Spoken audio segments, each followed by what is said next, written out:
Hi there, welcome back to my channel. My name is Reggie. If this is the first time you're getting to interact with my content, karibu sana. Today we are going to build a simple bedside table. And here are some of the materials that I'm using. I have a few pieces of MDF wood, 1 inch thick for the top, bottom, left and right. For the legs, I'm using the rolling pin, the one that we normally use when we are making chapatis. A few screws. You can also use nail for assembling. A drill with appropriate bit. I have a small bit and a bigger bit. A hacksaw. In this case, I'm using a jigsaw. You can also use a handsaw. A sandpaper. It is not a must, but you may need it. All right.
The legs I'm using are the rolling pin for making chapati. I bought them at 50 bob each, so that is 200 in total.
I'm going in with wood filler to cover some holes, the one that I've drilled previously that were there.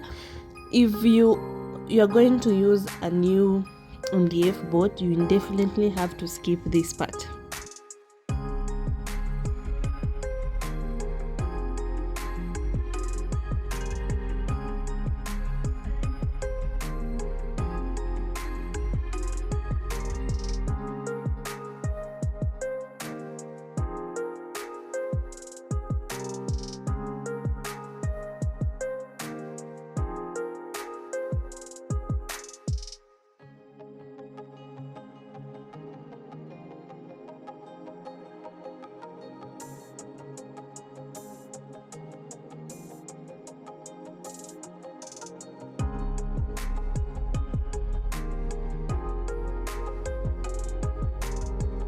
I'm going to cover the naked part using MDF ripping tape, and I'm using, this is contour glue.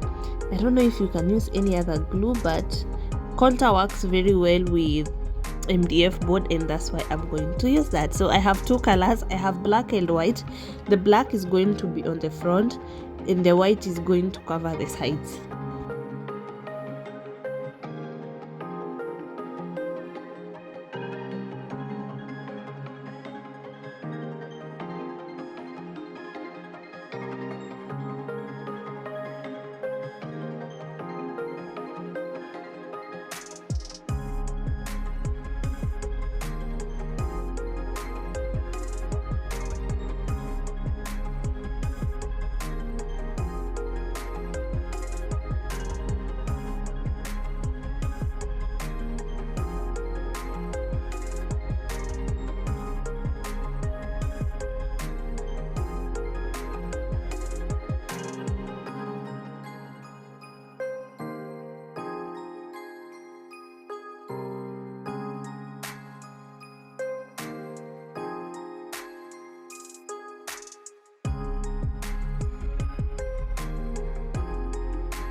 And just like that, we have our very own bedside table. If you love this video as much as I did making it, don't forget to like this video, leave a comment down below. I would love to hear from you guys. If you have any suggestion or any question, leave them in the comment below. Remember to subscribe. Share this video with your fellow humans, and I will see you in the next video. Bye.